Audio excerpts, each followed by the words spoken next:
El marco lógico, también conocida como metodología de marco lógico, es una herramienta de gestión de proyectos usada en el diseño, planificación, ejecución y evaluación de proyectos.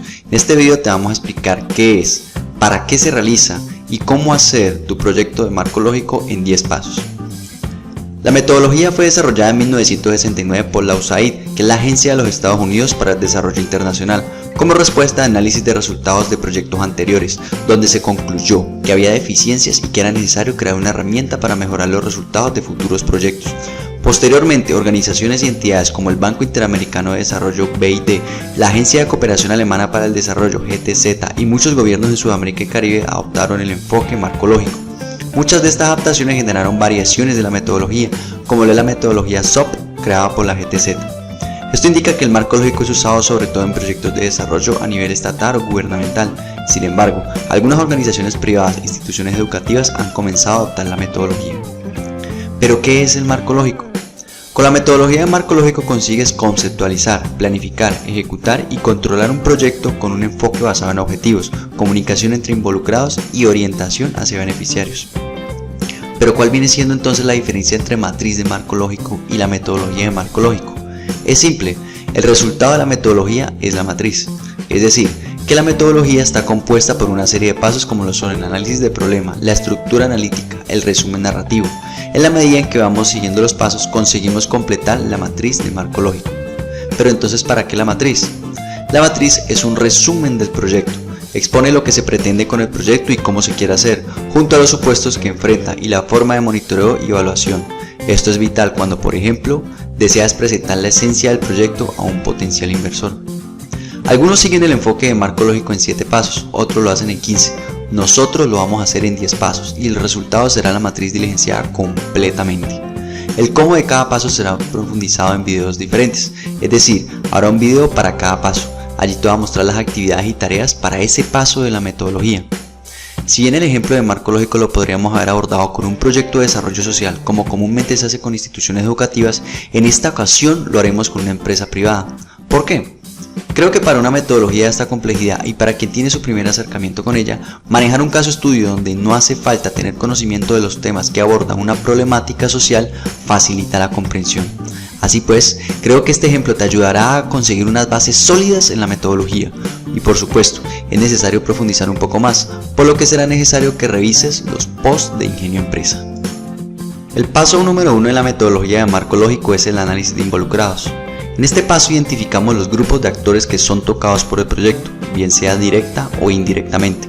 No solo definimos quiénes son, también pensamos en sus intereses, expectativas y necesidades para definir estrategias de intervención que nos permitan tener su apoyo o plantear acciones contra su oposición. El paso número 2 es el árbol de problemas. Es importante hacernos conscientes de que partimos de una situación problemática o de una determinada necesidad, pero todavía no ha sido caracterizado. Puede que mucho de lo que se mencionó antes sea causado por un problema raíz, o lo que parece ser un problema en realidad sea consecuencia de otra causa más grande. Para tener claridad de la situación problemática, usaremos entonces el árbol de problemas. Con esta herramienta conseguiremos representar la situación problemática ubicando sus causas en las raíces, el conflicto central en el tronco y los efectos en las hojas del árbol. El paso número 3 es el árbol de objetivos. En el también conocido árbol de soluciones, las causas se convierten en medios y las hojas se transforman en fines. Pasamos de un estado negativo actual a un estado positivo deseado, lo que significa que el problema central del proyecto cambia hacia el propósito central. El cuarto paso es el análisis de alternativas. En este paso dejamos de soñar y nos ponemos a la acción. ¿Cómo vamos a lograr cambiar la situación evidenciada en el árbol de problemas hacia lo que queremos en el árbol de objetivos? Lo hacemos en este paso. Identificamos las alternativas o conjunto de medios que pueden significar estrategias para dar solución a la situación problemática. Lo que hacemos es tomar los medios del árbol de objetivos y definir acciones que me permitan llegar a ese medio. Posteriormente definimos y aplicamos los criterios que creamos pertinentes según la naturaleza del problema, por ejemplo, costo versus beneficio o impacto social. Esto para filtrar y dejar solo aquellas alternativas óptimas con las que vamos a trabajar en los siguientes pasos. El paso número 5 es la estructura analítica de proyecto.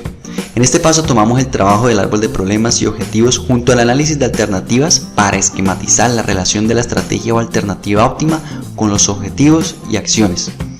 En la estructura analítica de proyecto comienza a construirse la relación de niveles jerárquicos que se aborda en la matriz de marco lógico. La organización de los niveles en la matriz es así. El primer nivel tomamos las actividades, en el segundo nivel tenemos los componentes, el tercer nivel es el propósito y el cuarto nivel es el fin. El sexto paso es el resumen narrativo. Es aquí donde comenzamos a crear la matriz de marco lógico. El resumen narrativo es la primera columna del paso 6. No es más que la ordenación de los niveles de la estructura analítica de proyectos sobre la matriz de marco lógico. Dicho de otra forma, cada nivel de la estructura es una fila de la matriz de marco lógico. Fin, propósito, componentes y actividades son las filas de la matriz de marco lógico. El fin es un impacto a mediano plazo. Representa la contribución que se alcanza al tener el proyecto culminado y puede estar compuesto por uno o más elementos. El propósito es el objetivo central del proyecto y solo debe existir uno. El proyecto se ve culminado una vez que el propósito se consigue y se consigue cuando tengamos los componentes culminados. Los componentes o productos son los entregables, llámese bienes, servicios o productos tangibles del proyecto. Son el resultado de tener las actividades realizadas. Por último, las actividades son el hacer necesario para entregar los componentes del proyecto. El séptimo paso son los indicadores objetivamente verificables. En la segunda columna de la matriz de marco lógico definimos la forma de conocer el progreso del proyecto, bien sea el progreso actual o final. Creamos indicadores para medir todo lo que está en el resumen narrativo. ¿Y por qué es importante este paso? Lo podemos resumir en dos razones. Todos los actores del proyecto deben tener conocimiento de ellos. Deben ser prácticos, independientes y focalizados. Y deben existir indicadores para determinar en qué medida se alcanzan los objetivos, pero también para monitorear el avance en los tiempos del proyecto. El paso octavo es los medios de verificación. Para saber el estado del proyecto no basta con definir los indicadores. ¿Dónde y cómo vamos a obtener los datos e información para realizar la medición? La respuesta hace parte de la tercera columna de la matriz de marco lógico. Con las fuentes o medios de verificación evaluamos y monitoreamos los indicadores, definiendo los siguientes aspectos: fuente de información, método de recopilación, responsable de la recolección, método de análisis y frecuencia. El paso 9 son los supuestos. Los supuestos son todas aquellas condiciones o factores que consideramos ciertos, pero que no son controlables por el equipo de proyecto y que en el evento de que no se cumplan afectan los resultados. ¿Qué puede salir mal? Todo lo que pueda llevar a que un supuesto no se cumpla, considéralo un riesgo.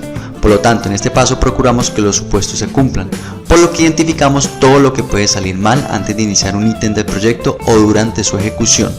Con ítem nos referimos a un elemento del resumen narrativo, es decir, fin, propósito, componentes y actividades. Por último, el paso número 10 es el monitoreo y evaluación del proyecto. En ocasiones no todo sale como se ha planificado. Pueden ocurrir que los proyectos puedan tener imprevistos o atrasos o que las cosas no se estén haciendo como se deberían hacer. Por esta razón es necesario monitorear y evaluar. Al hacerlo, buscamos disminuir la diferencia entre lo real y lo planificado. Pero ¿cuál es la diferencia entre monitoreo y evaluación? Con el monitoreo controlamos el avance del proyecto y lo hacemos únicamente en la fase de ejecución. Aspectos como costos, avances físicos y el cumplimiento de los tiempos son objeto de verificación.